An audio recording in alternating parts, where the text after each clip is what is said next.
Everything collapsed the second my husband tossed divorce papers onto the table, ordering me out to make room for his mistress. He smirked, boasting our home was sold, and the deposit was safely in his account.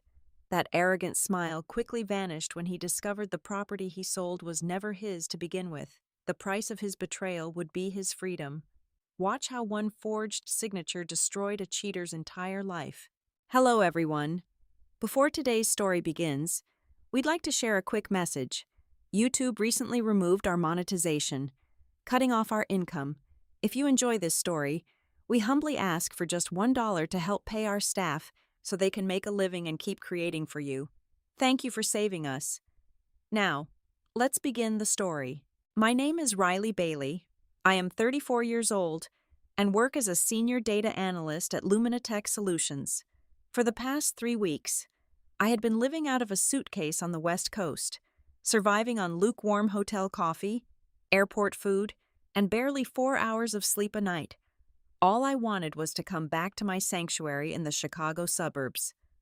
The drive from the airport felt significantly longer than usual, my mind heavy with the sheer exhaustion of countless board meetings and endless data migrations. I kept picturing my beautiful lake house, the quiet evenings by the water, and my husband Nathan waiting for me. I desperately craved the comfort of my own bed and the safety of the peaceful life we had built together over the past 5 years. When I finally pulled into the driveway, the deep exhaustion clinging to my bones suddenly vanished, instantly replaced by a sharp, jarring spike of confusion. Parked haphazardly in front of my garage, blocking my usual spot, was a bright yellow convertible sports car. It was flashy, obnoxious, and completely out of place in our quiet, refined neighborhood. I stared at it for a long moment through my windshield, my hands gripping the leather steering wheel tight. A cold, sinking knot formed in the pit of my stomach. Something was terribly wrong. I grabbed my bags, walked up the familiar stone path, and unlocked the heavy wooden front door. The house was dead silent, but the air felt thick, heavy with an unfamiliar and overwhelmingly sweet perfume that made me want to gag. I stepped into the living room and froze in my tracks. Nathan was standing right by the stone fireplace, his arms tightly crossed over his chest, his posture rigid and deeply defensive. He did not look like a loving husband welcoming his exhausted wife home from a grueling business trip. He looked like a ruthless man preparing for a hostile corporate takeover. Standing directly next to him was a young woman who looked barely 25 years old. She had bleach blonde hair, heavy dramatic makeup, and a smug, ridiculous smile plastered across her face. She was practically hanging off Nathan, her long manicured fingers digging possessively into his bicep. "Nathan?" I asked, my voice breaking slightly, barely above a whisper. "What is going on here? Who is this?" He did not flinch. He did not look guilty or ashamed. He simply uncrossed his arms, walked over to the expensive oak coffee table I had bought, and picked up a thick manila envelope. He closed the distance between us, his face a terrifying mask of absolute indifference, and forcefully shoved the envelope against my chest. "I am divorcing you, Riley," he said, his voice completely devoid of any warmth, hesitation, or regret. "The papers are inside.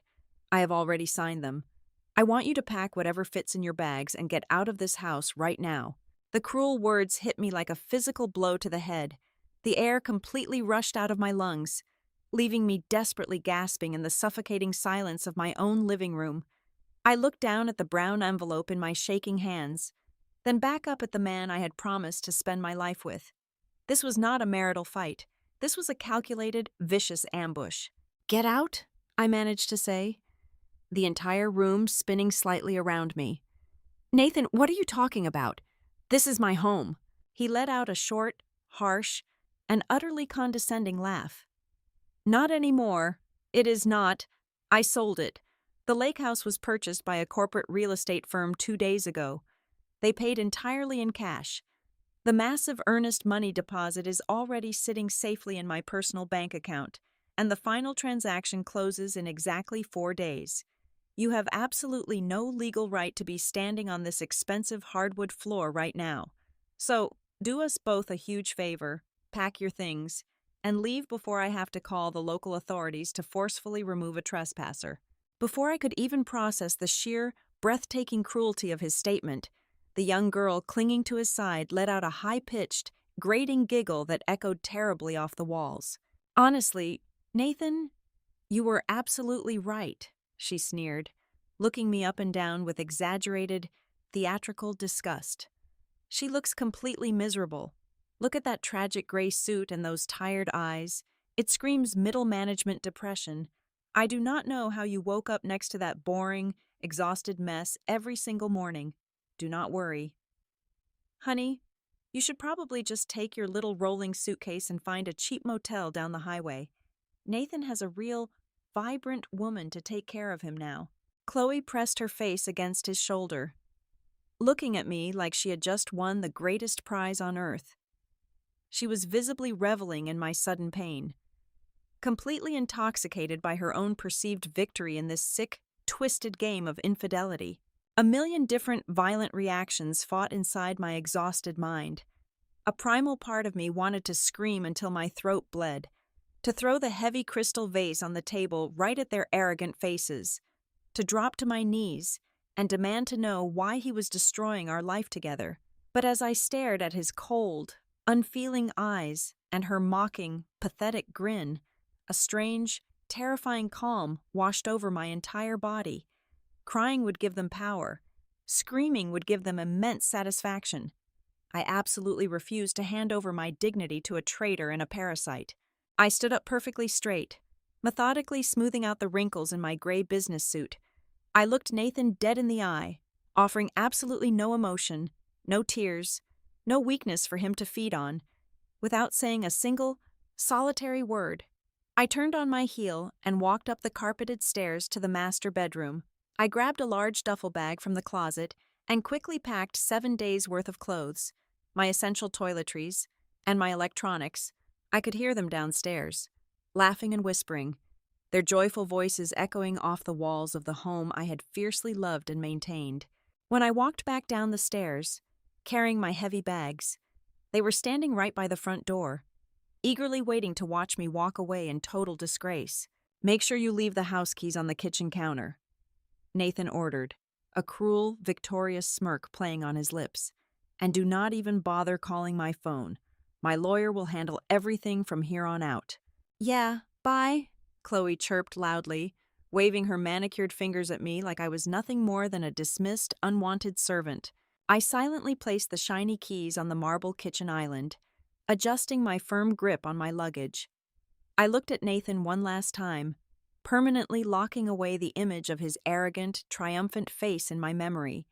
I walked out the front door, stepping out into the chilly, unforgiving Chicago evening air, leaving them behind in their temporary, foolish illusion of triumph. They honestly thought they had broken me and stolen my future. They had absolutely no idea they had just sealed their own irreversible destruction. I drove away from the suburbs, the steady hum of the engine serving as the only sound breaking the suffocating silence inside my car. I navigated toward the chaotic heart of the city, eventually pulling into the dimly lit underground garage of a modest, unremarkable downtown hotel. I checked in under a generic corporate rate, deliberately paying in cash to avoid any digital footprint, took the elevator up to the 12th floor, and unlocked my small room. I did not bother turning on the overhead lights. Instead, I dropped my heavy bags onto the patterned carpet, walked over to the stiff armchair situated by the window, and sat down in the absolute dark. For 3 solid hours, I simply watched the glowing city lights flicker against the cold glass. The sheer, overwhelming magnitude of the deception washed over me in slow, icy waves. The man I had shared my daily life with had meticulously planned to throw me out onto the street. He had actively plotted this ambush. He had brought another woman into our sacred space. The initial, paralyzing shock slowly began to recede, leaving behind a sharp, freezing, and highly analytical focus.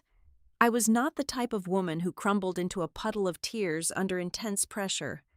I was a senior data analyst.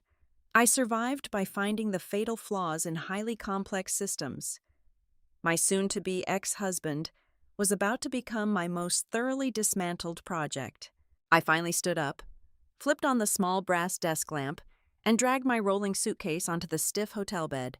I unzipped the main compartment, methodically pushing aside my neatly folded blouses and my structured toiletries bag.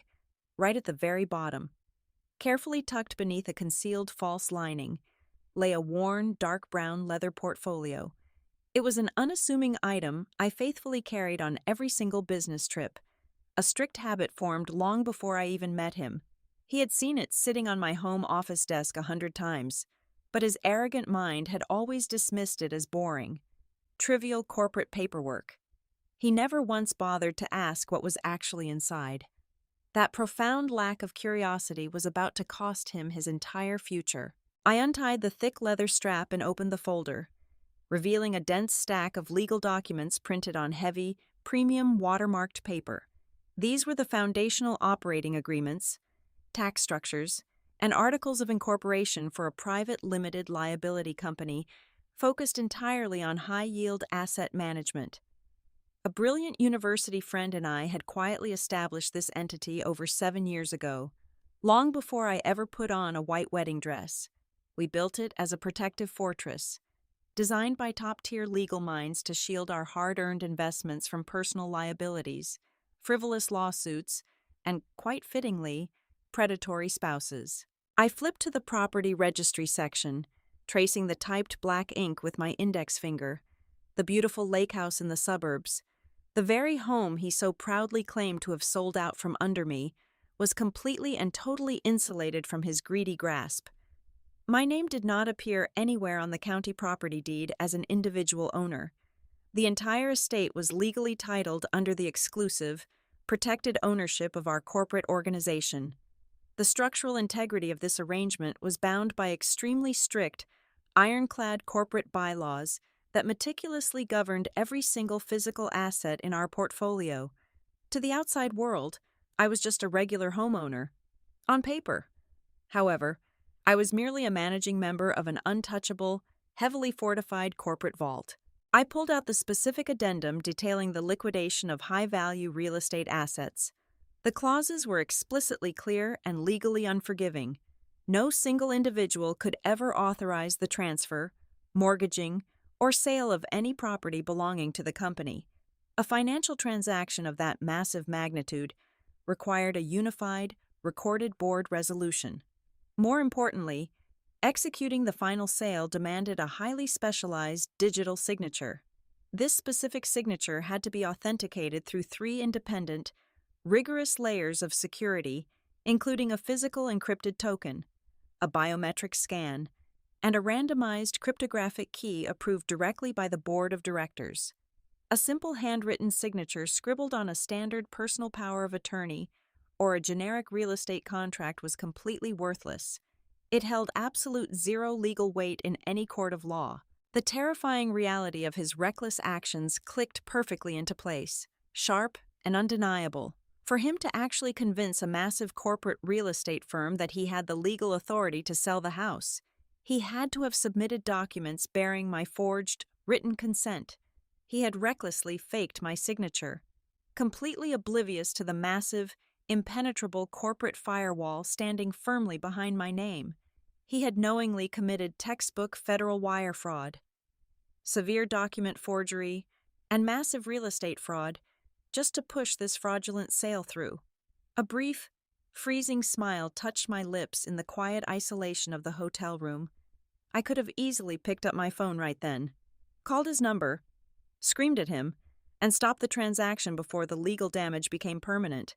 But why on earth would I ever interrupt an enemy who was currently in the process of making a catastrophic, life-altering mistake? He honestly thought he was a brilliant mastermind. Confidently cashing a massive deposit check, I made the firm decision right then and there to maintain total, absolute silence. I would not send a warning text. I would not expose his amateur, pathetic crime tonight. I would step back into the shadows, wait patiently, and let him walk blindly into the devastating, inescapable legal trap his own profound stupidity had built. Over the following 3 weeks, my cramped hotel room transformed into a quiet, highly efficient command center. While I sat in the dim light drinking bitter black coffee and meticulously mapping out my legal strategy, my soon-to-be ex-husband and his tragic little sidekick were busy putting on a spectacular, deeply embarrassing public performance. Chloe apparently believed she had just won the state lottery.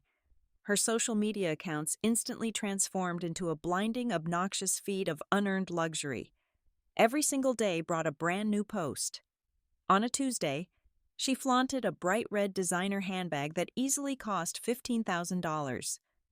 On a Thursday, it was a multi-course tasting menu at one of the most exclusive rooftop restaurants in downtown Chicago, complete with a bottle of vintage champagne that probably ran them another $2,000. She captioned every single photograph with nauseatingly sweet phrases, constantly bragging about how her amazing man treated her like an absolute queen. Nathan, meanwhile, was visibly soaking up every single drop of her shallow, manufactured adoration. In the background of her videos, he looked like a pathetic caricature of a wealthy playboy, wearing tailored Italian suits he absolutely could not afford. Laughing loudly with a newly acquired circle of pretentious leeches who only hung around for the free drinks, he strutted around town completely bloated with artificial confidence. He honestly thought he had successfully discarded his boring corporate wife and upgraded to a life of endless parties and boundless freedom. He was so utterly blinded by the bright flashbulbs of his new, fake reality that he did not even bother to look at the massive, dark storm clouds gathering directly above his head. But I knew Nathan far better than he knew himself. He was a fundamentally lazy man who hated hard work and constantly looked for easy shortcuts. The sudden, frantic urgency to sell our house out from under me did not make logical sense for a man simply looking to start over with a younger woman. It reeked of pure, unadulterated desperation. So, I opened my work laptop and went to work. As a senior data analyst, I had spent my entire professional career tracking financial anomalies, finding hidden patterns in massive data sets, and exposing structural lies. Nathan's personal digital security was laughably weak. He used the exact same predictable password for absolutely everything. It took me less than 45 minutes to bypass his superficial firewalls, access his hidden email folders, and completely map out his secret financial life. The truth I uncovered was not romantic in the slightest. It was incredibly pathetic. My husband had not sold the house to build a beautiful new life with his young mistress. He had desperately liquidated the property because he owed a staggering amount of money to a highly dangerous underground sports betting syndicate. His hidden bank statements and encrypted message logs painted a clear, horrifying picture. Over the past 18 months, Nathan had developed a severe gambling addiction, placing massive, reckless bets on offshore platforms. He was currently in the hole for over $400,000. The ruthless men running this illicit operation were not the type to politely send a standard collection letter. They were the type to break legs and burn down houses. That massive earnest money deposit he had stolen from the corporate real estate firm was already completely gone. He had not saved a single penny of it. He was burning the cash at both ends in a frantic, terrifying panic. Half of the deposit was being thrown at Chloe to buy her silence, to keep her smiling, and to maintain the fragile illusion of his immense wealth. The other half was being desperately funneled to the gangsters just to cover the exorbitant, suffocating 30% weekly interest rates they were currently charging him. He was violently bailing water out of a sinking ship, completely unaware that the hull had already been ripped wide open. Looking at the cold, hard numbers glowing on my screen, I felt a deep, profound wave of absolute disgust. Nathan did not love Chloe. He did not care about her future, her dreams, or her well-being. She was nothing more than a convenient, flashy prop. She was a loud, shiny distraction designed to soothe his bruised, fragile male ego and mask the undeniable fact that he was a complete and total financial failure. He was using her to pretend he was a powerful, successful man, while in reality, he was a terrified coward hiding from violent loan sharks behind the expensive skirts of a naive, greedy 20-something-year-old girl. While Nathan was busy playing a wealthy bachelor on the internet and dodging terrifying text messages from violent bookies, the real world was finally catching up to his massive legal fraud. Through the automated security alerts set up on our corporate asset management network, I could see that the legal team representing the corporate buyers was growing increasingly hostile.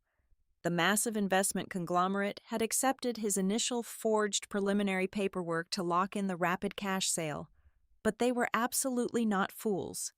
To officially finalize the transaction, their senior attorneys were now aggressively demanding the original, heavily authenticated certificate of ownership.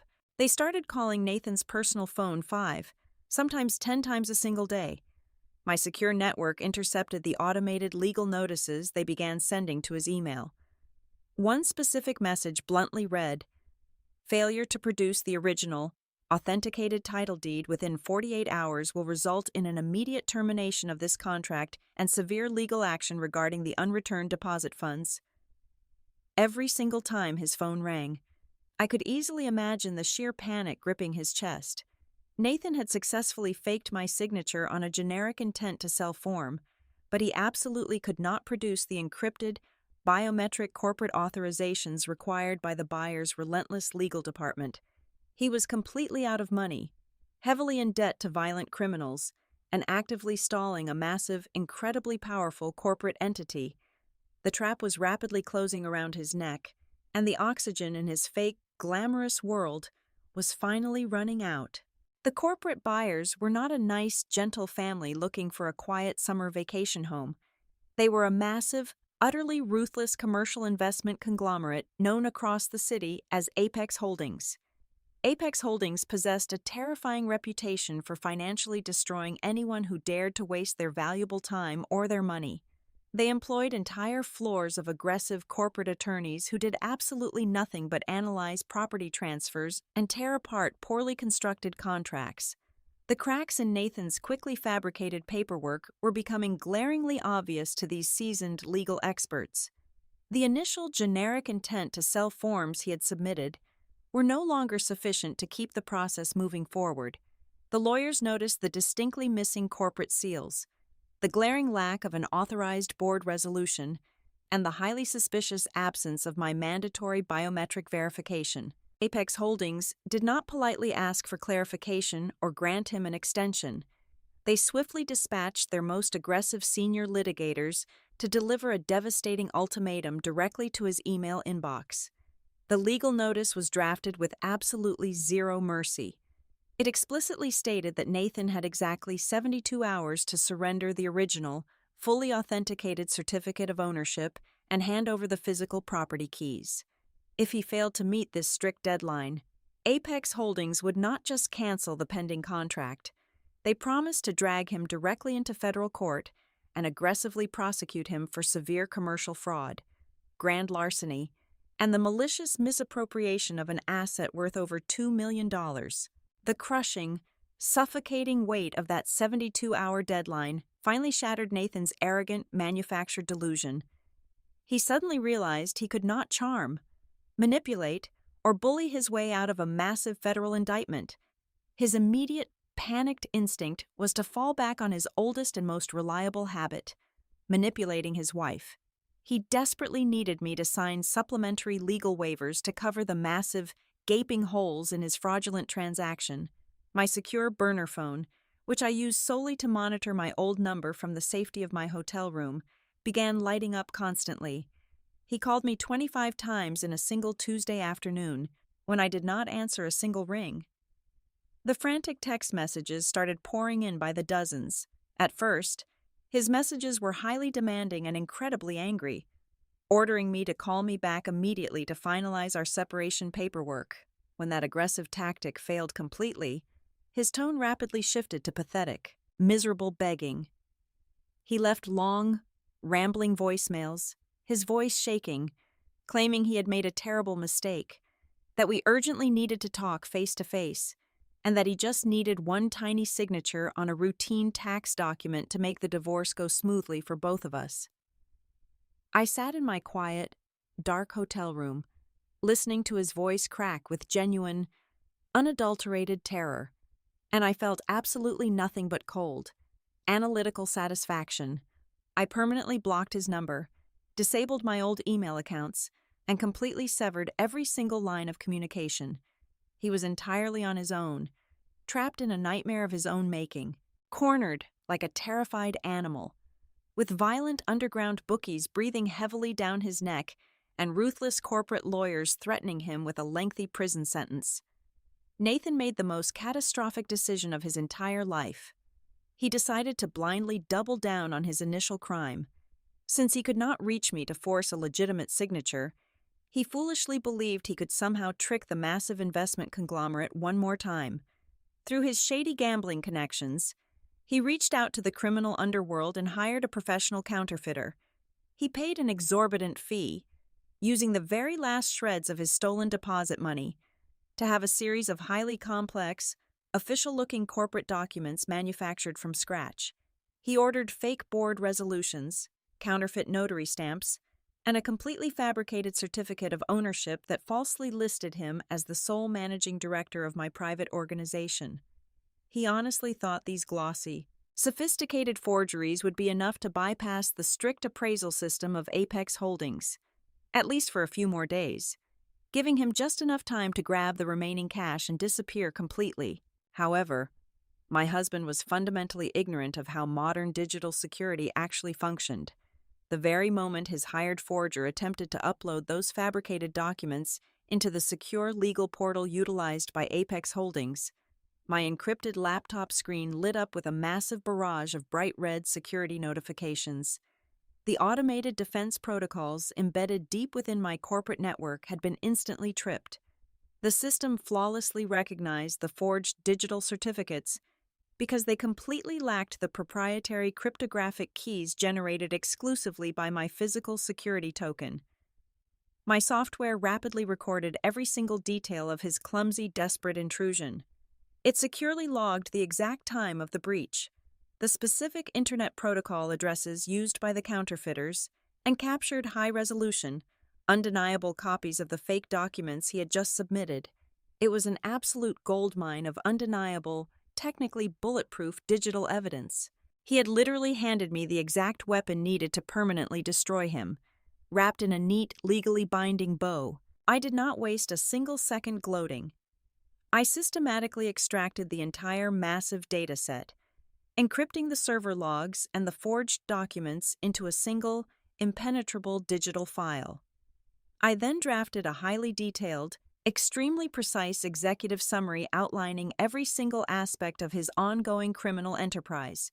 I sent the entire package directly to Elias Vance, the most feared and widely respected commercial litigator in the entire city of Chicago. Elias was a legal shark who specialized in dismantling fraudulent corporate transactions, and he had been on retainer for my company since its very inception. I included a simple, highly direct message with the encrypted file. I instructed Elias to immediately contact the senior legal team at Apex Holdings, reveal the full, horrifying extent of the fraud, and prepare for a final, decisive confrontation. The legal net was now completely woven, tightly secured, and ready to be violently pulled shut. Nathan had absolutely no idea that his desperate, pathetic attempt to save his own skin had just guaranteed his absolute and total ruin. The devastating retaliation orchestrated by my attorney Elias Vance and the furious legal department at Apex Holdings did not arrive with a polite knock on the door. It struck Nathan like a catastrophic financial earthquake, completely unannounced and ruthlessly efficient. Early on a Thursday morning, the massive investment conglomerate officially filed severe commercial fraud and grand larceny charges with the federal authorities. Almost simultaneously, a federal judge signed an emergency injunction. Within minutes, the automated banking systems triggered a total, uncompromising freeze on every single financial asset tied to Nathan, his checking accounts, his meager savings, the stolen earnest money, and all his associated credit lines were instantly locked down. The glowing green balances on his banking application simply vanished, replaced by stark red error codes directing him to contact federal law enforcement. He was entirely cut off from the world, stripped of his stolen financial armor in the blink of an eye. Miles away from the impending disaster, Chloe was completely oblivious to the legal hurricane tearing her fake world apart. She was currently standing inside an exclusive, blindingly bright boutique on the Magnificent Mile, admiring a breathtaking diamond tennis bracelet that carried a price tag of $45,000. She confidently handed her gold-plated credit card to the impeccably dressed sales associate, already planning her next boastful social media post. She waited with a smug smile, fully expecting the machine to approve the exorbitant purchase. Instead, the small screen flashed a harsh, unforgiving message indicating a declined transaction. The polite sales associate tried the card a second time, then a third, before awkwardly handing it back and suggesting she contact her bank. Mortified and deeply offended, Chloe snatched the card, stormed out of the boutique, and immediately dialed Nathan. She fully intended to berate him for the humiliating inconvenience. When he finally picked up the phone, however, she did not hear the arrogant, soothing voice of her wealthy provider. She heard the frantic, hyperventilating shrieks of a completely broken man. Nathan was practically screaming into the receiver, his words tumbling out in a chaotic, incoherent mess about federal investigators, frozen funds, and violent men hunting him down. He desperately demanded that she bring whatever cash she had in her purse back to the house immediately. Chloe was shallow and intensely greedy, but she possessed a sharp, survivalist instinct when it came to protecting her own interests. Listening to his pathetic, terrifying meltdown, the sparkling illusion of her luxurious new life shattered into a million jagged pieces. She instantly realized that Nathan was not a brilliant millionaire experiencing a minor banking glitch.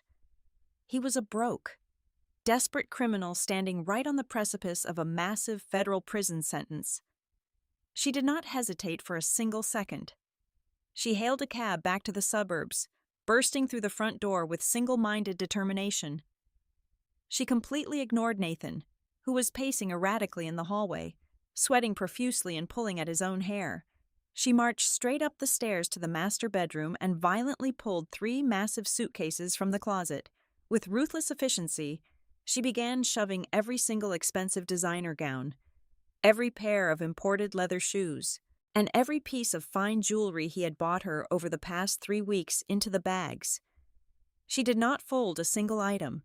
She was looting a sinking ship. Nathan finally comprehended what was happening when he saw her dragging the heavy bags toward the front door. Panic completely overtook his features as he chased after her, his hands frantically grasping at the handles of her luggage. He dropped to his knees right there on the expensive hardwood floor, tears streaming down his face, pathetically begging her to stay. He pleaded that he just needed a little more time to fix the situation, claiming he loved her and that they were supposed to be a team. Chloe ripped her bags away from his sweaty grip with immense, unadulterated disgust. She looked down at the man she had so proudly paraded around town just days earlier. Her eyes filled with nothing but cold, venomous contempt. "Are you completely insane?" she spat, her voice dripping with absolute malice. "Look at yourself. Nathan, you are a pathetic, broke loser who faked being rich. I am 25 years old. I am absolutely not going down for your stupid corporate fraud, and I am certainly not spending the best years of my life visiting a broke, miserable man behind thick glass in a federal penitentiary. Do not ever try to contact me again." Without another word, she loaded her bags into a waiting rideshare vehicle and sped off down the street, leaving him entirely alone on the front porch. But his isolation did not last long. As the sun began to set, casting long, ominous shadows across the manicured lawn, an entirely new nightmare arrived to take her place. 2 large, unmarked black sports utility vehicles slowly rolled down the quiet suburban street, coming to a deliberate halt directly in front of the house. 4 massive, heavily tattooed men stepped out, their faces devoid of any emotion. They did not knock on the door or announce their presence. They simply took up positions around the perimeter of the property, leaning against the cold metal of their vehicles, silently staring at the front windows. The underground betting syndicate had clearly caught wind of his frozen assets and his impending legal doom. The violent loan sharks had arrived to ensure their massive debt was collected before the federal government dragged him away. Nathan scrambled backward into the house, locking the heavy deadbolt with violently trembling hands. He desperately killed every single light on the ground floor, plunging the spacious house into suffocating darkness. He crawled across the expensive rug I had carefully chosen just a year ago, pressing his back against the cold stone of the fireplace, his breathing shallow and rapid. He was far too terrified to peek through the heavy curtains, knowing the silent, violent men were waiting patiently outside. He could not call the police because he was an active fugitive from a massive corporate fraud investigation. He could not call his mistress because she had utterly abandoned him, taking every valuable item she could carry. He could not call his wife because he had cruelly thrown her out onto the street, sitting completely alone in the dark, messy living room, surrounded by the rotting remains of his fake life. Nathan finally understood the sheer magnitude of his absolute destruction. He was entirely trapped in a deep, bottomless pit of his own arrogant creation, waiting in total agony for the crushing weight of reality to finally cave in on him. The towering glass skyscraper of Apex Holdings loomed over downtown Chicago like a sharp steel monolith. Inside their massive 52nd floor conference room, the atmosphere was freezing and absolutely unforgiving. 6 high-powered corporate litigators sat rigidly along one side of a massive black marble table. Across from them sat Nathan. He looked absolutely atrocious. His expensive designer suit was incredibly wrinkled and stained with sweat. His eyes were deeply bloodshot, shadowed by heavy purple bags, and his hands shook violently as he clutched a cheap plastic cup of water. He had clearly not slept in several days, likely jumping at every single shadow outside his window, terrified of the violent underground bookies hunting him down. Sitting quietly at the far end of the long table was my personal attorney, Elias Vance, acting as the anonymous proxy for the actual property owner. Nathan did not recognize Elias at all. Nathan was currently fighting for his literal life, desperately trying to spin a fabricated narrative that painted him as the tragic victim of a manipulative spouse. "You have to understand my position here," Nathan stammered, his voice cracking pitifully as he looked at the stoic row of Apex lawyers. "I am the real victim in this situation. My wife, Riley, she completely deceived me. She lied to me for our entire 5-year marriage. I had absolutely no idea she had secretly transferred the legal deed of our marital home into some hidden shell corporation. She set me up to fail on purpose. She angrily abandoned the house, handed me the keys, and told me to handle the sale. I was just trying to finalize our divorce settlement so we could both move on. I did not forge anything maliciously. She probably planted those fake digital documents on the server to frame me because she is a bitter, vindictive woman." He was sweating profusely, wiping his wet forehead with a trembling hand. He honestly thought his pathetic performance was working. He foolishly believed he could charm his way out of a massive federal indictment by playing the helpless, confused husband caught in a bad divorce. Right at that exact moment, the heavy glass doors of the conference room swung open. The room fell completely silent as I stepped inside. I was wearing the exact same tailored gray business suit that his pathetic little mistress had openly mocked just weeks ago. Today, however, it did not look like the uniform of an exhausted middle manager. It looked like absolute armor. I walked with steady, unhurried precision, my heels clicking sharply against the polished marble floor. Nathan turned around, and the very second his bloodshot eyes locked onto mine, his entire face drained of all color. He looked as if he had just seen a demon rising from the underworld. I ignored his terrified gasp completely. I walked straight past him, approached the center of the massive table, and dropped a thick, heavy leather binder directly in front of the lead Apex attorney. "Good morning, gentlemen," I said, my voice projecting calm, unwavering authority. "My name is Riley Bailey. I am the founder and sole managing director of the private asset management firm that legally owns the property in question. Inside that binder, you will find the original, unredacted corporate charter, legally stamped with the official red seal of the state of Illinois." I paused, turning my head to look directly into Nathan's wide, terrified eyes. You will also find a comprehensive 200-page forensic audit of our digital security servers. It contains exact timestamps, Internet Protocol logs, and cryptographic denial receipts, proving beyond a shadow of a doubt that this man deliberately hired third-party counterfeiters to bypass a highly secure biometric corporate firewall. The lead attorney opened the heavy binder, his sharp eyes quickly scanning the undeniable, flawless technical evidence. I turned fully toward my soon-to-be ex-husband, letting my absolute disdain show. "You did not sell a house, Nathan," I stated coldly, making sure every single person in the massive room heard the absolute finality in my voice. "You committed severe, calculated financial fraud. You maliciously stole a massive corporate deposit to pay off violent underground bookies. Because you are a degenerate gambling addict, you threw me out of my own legally protected property to play a wealthy bachelor with a vapid 25-year-old child. And when you finally realized you were cornered, instead of taking accountability, you doubled down and committed federal document forgery. You dug a hole so incredibly deep that absolutely no one can ever pull you out of it." Nathan opened his dry mouth to speak, but only a pathetic, breathless wheeze came out. He was completely paralyzed by the sheer, crushing weight of the truth. The lead attorney from Apex Holdings slammed the leather binder shut with a loud, echoing crack. He did not look angry. He looked entirely disgusted by the man sitting across from him. He picked up his desktop telephone and punched in a short 3-digit extension. "Send them in," he ordered curtly into the receiver. He then looked directly at Nathan, his expression turning into a mask of pure legal hostility. "Apex Holdings does not accept apologies. We do not accept extended payment plans. We absolutely do not entertain pathetic domestic disputes. You attempted to defraud this powerful commercial institution out of an asset worth over $2 million. We are prosecuting you to the absolute maximum extent of federal law. This mediation is completely over." The glass conference room doors opened again. 3 federal financial investigators, wearing dark windbreakers with heavy golden badges clipped to their belts, walked swiftly into the room.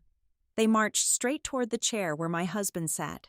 "Nathaniel Sutherland," the lead agent said, his deep voice booming with undeniable authority. "You are under arrest for severe wire fraud, grand larceny, and the malicious production of counterfeit commercial documents. Stand up immediately and place your hands firmly behind your back." The harsh reality of the situation finally shattered Nathan's fragile, arrogant mind. His knees buckled completely as they pulled him up. He violently collapsed onto the polished marble floor, scrambling frantically toward me on his hands and knees. He grabbed the hem of my suit jacket, weeping uncontrollably, snot and tears streaming down his ruined face. "Riley, please," he wailed loudly, his voice echoing through the room, completely abandoning whatever tiny shred of dignity he had left. "Please stop them. I am so sorry. I was incredibly stupid. I still love you. Do not let them take me away to a cell. The bookies will kill me in there. Please, you have to save me. You are my wife." I looked down at the pathetic, broken shell of the man I used to love. There was absolutely zero hesitation, zero regret, and zero mercy left in my heart. I calmly stepped backward, forcing his sweaty, desperate fingers to slip off my jacket. "You made your own choices, Nathan," I said quietly, right before the federal agents grabbed him by the arms and forcefully hauled him back to his feet. "Now, you get to live with the consequences." I turned my back to him and walked out of the conference room. The sound of his hysterical, desperate sobbing echoed down the long, empty hallway as the agents dragged him away in total disgrace. He was entirely destroyed, completely stripped of his freedom, his fake wealth, and his fake relationship. I took the elevator down to the ground floor and pushed through the heavy revolving doors. Stepping out onto the bustling Chicago pavement, I closed my eyes and took a massive, deep breath. The cool, refreshing wind blowing off Lake Michigan washed over my face, carrying away the heavy, suffocating weight of the past 5 years. I felt incredibly light. I felt entirely reborn, I was completely cleansed of a toxic, deceitful marriage and a manipulative partner. I opened my eyes and smiled brightly at the blue sky above the city. I was going back to my beautiful lake house, but not to live among the ruined, tainted memories of a broken relationship. I was going to completely gut the interior. I was going to tear down the old walls and transform that sprawling property into the new, state-of-the-art headquarters for my upcoming data analytics startup. That house was no longer a symbol of domestic betrayal. It was the solid foundation of my massive, untouchable future as a completely free, financially powerful, and fiercely independent woman. Thank you so much for listening to today's story. We hope you enjoyed it. As an ad-free channel, your support is what keeps us alive. Please support Violet Revenge Stories with just $1 via the QR code on the screen, or click the link in the description box or pinned comment. Also, we would love to connect with you. Please leave a comment telling us which city or state you are listening from. Thank you for standing with us, and see you in the next stories.